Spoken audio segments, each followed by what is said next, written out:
มาเบิ่งทีมงานฆ่ามาเนี่ยแกหินมาหินกับสะกันยังฆ่าเพื่อฝนตกบ่เช้าจะสิขึ้นได้หรือบ่จำมับเลยท่านนี่กะ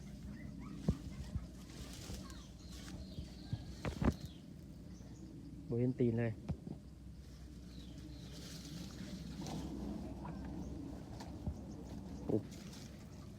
กะลิกเพาะ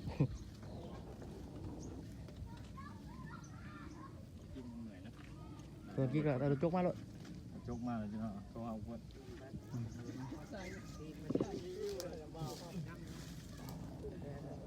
หล่อลังหายเลยใส่หินเต็มกองค่าจ่อยนี่โซเฟอร์ก็ได้รถแรงเห็นได้กับอยู่โซเฟอร์ซีทนมโนราสีต้มจึงอยู่มันถ้าไม่คู่มาเอาขึ้น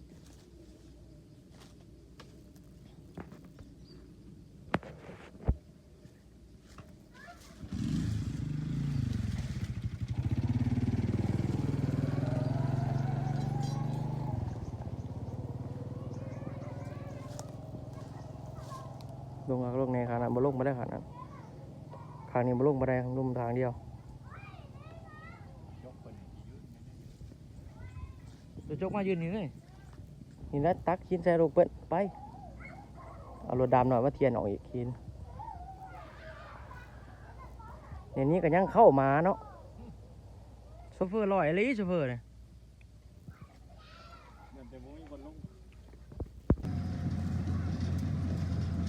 โซโล่เลี้ยงมาซอยแล้วบาดเนี่ย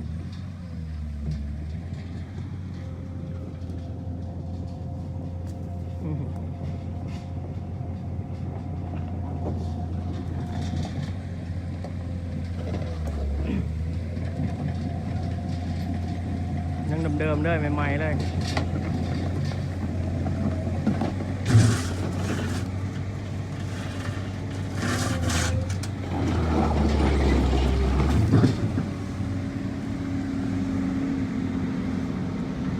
เอารถดำมาเปิดมาตรงไปไหนหมดแล้วเพื่อเอาตักเชือรถดำเปิดต่อทั้งขาแก้ไปทองนะแถมหน่อยที่ชุดนะ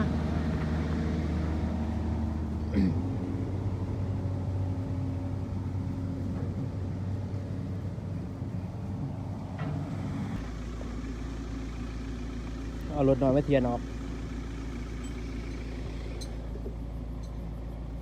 ถ้าพรุ่งนี้ฟ้ายังเปิด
พยายามถอดมาเลย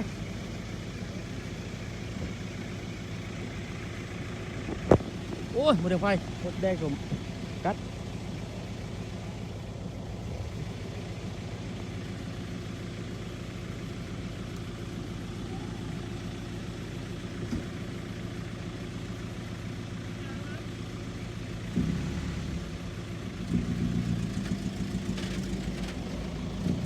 ได้ไปเตือนหน่อยรถดำหน่อยก็ได้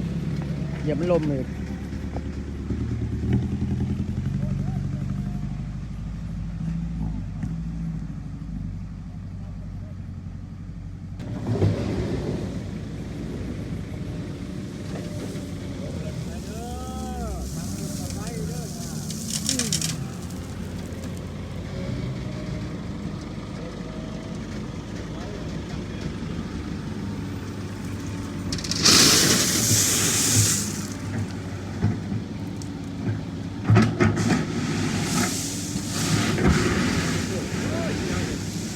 กจึกเนาะ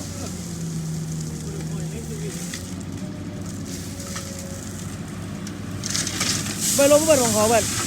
ของเขาใบลมเหรอ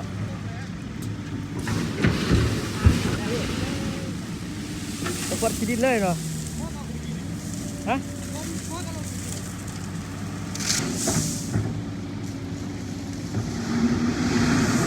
แห้ง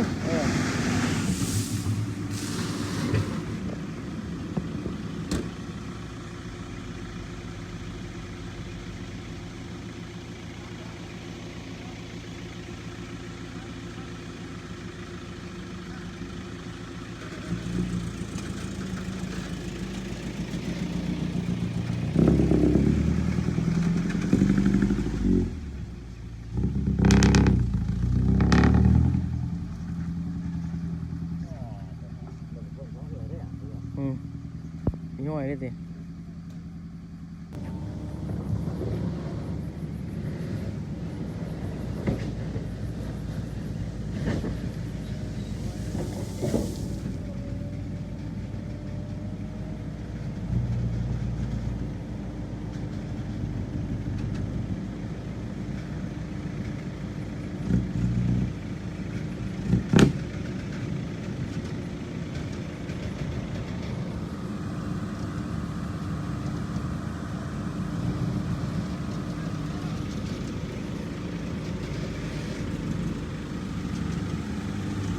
เห็นว่าแอร์มันจะเสียวแบบมันเหรอ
có gì bên hả thấy nghe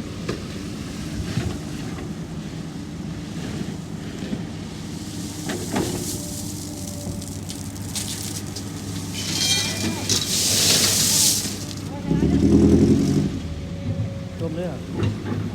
đấy chụp bên nào đó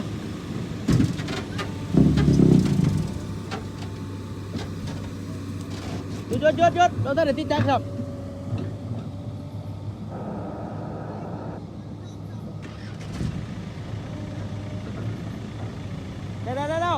ไปแล้ว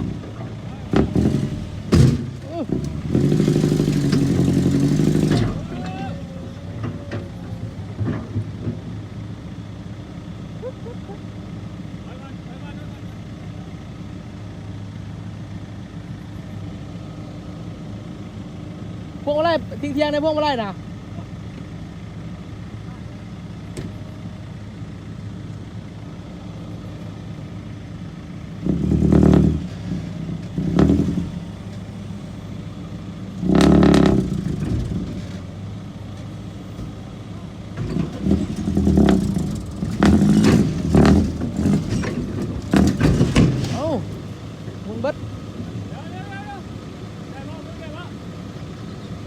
ประตูไปนะเอาแวนขึ้นมาหน่อยต้น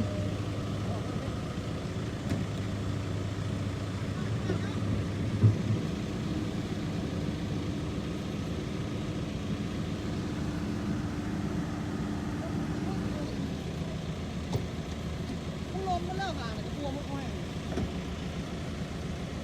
มึงว่าแล้วอยู่ป่ะบ่เร็ว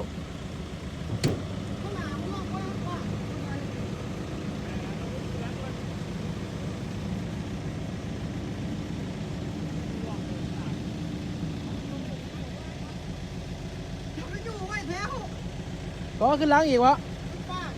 หันไปในประตูหันไปในทิศประตูทิศ พุ่งข้างหน้าเว้ย รถโจกดึงเหรอดึงกำลังอย่าพลาดเด้ออย่าพลาดเด้อบีบแกแล้วเปิดเด้อ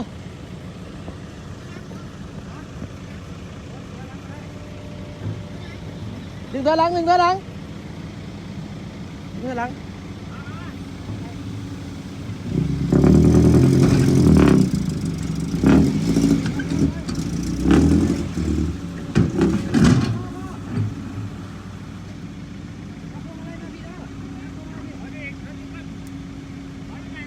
แอมมันมีไว้เด้อแอมมาเข้าเราสิร้อยล้านเด้อเปิด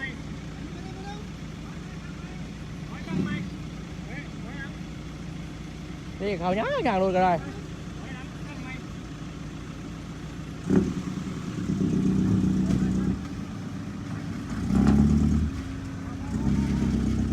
แอมเราสิบล้อพี่แอมเป็นพี่อะไร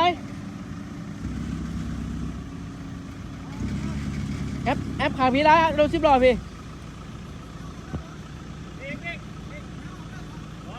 เสร็จเลยพ่อ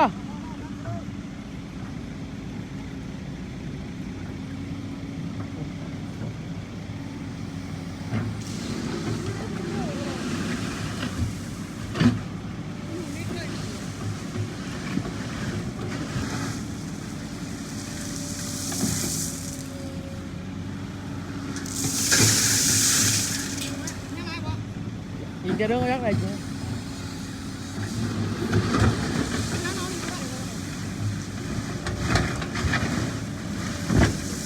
มาเลยเบิ้ลบนนี่ไปเลยรถบึ้งไปรถบึ้งไปรถ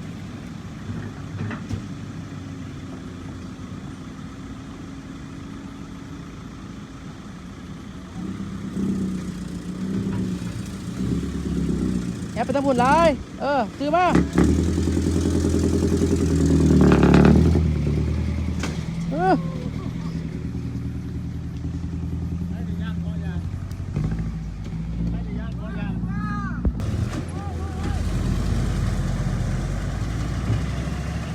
แล้ว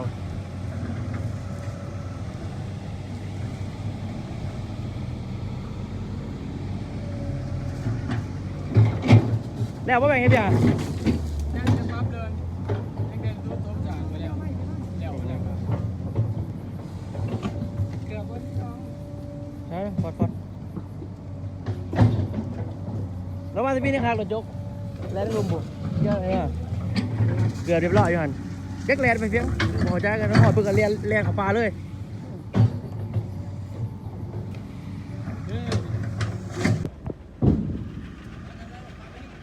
ก็เรียบร้อยจบภารกิจมาเนี่ย